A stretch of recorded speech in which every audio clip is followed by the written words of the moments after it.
In this video, I'll show you how to change the time zone in MetaTrader 5. First, it's important to understand something. In MetaTrader 5, the chart time zone is set by your broker's trading server. This means you cannot manually change the time zone inside the MT5 app itself. Now, let's go step by step. Open the MetaTrader 5 app on your phone or computer. Go to your charts and look at the time shown at the bottom of the screen.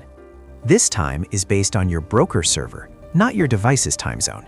If you tap on the Settings option at the bottom and go to Settings, you'll notice there is no option to change the time zone.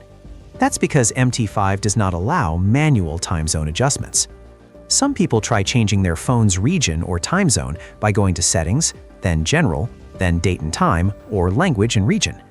While this may change your device clock, it will not change the chart time in MetaTrader 5, since that time comes directly from the broker server. And that's it. If this helped you out, please subscribe. It really helps me out as well. Thanks for watching, and I'll see you in the next one.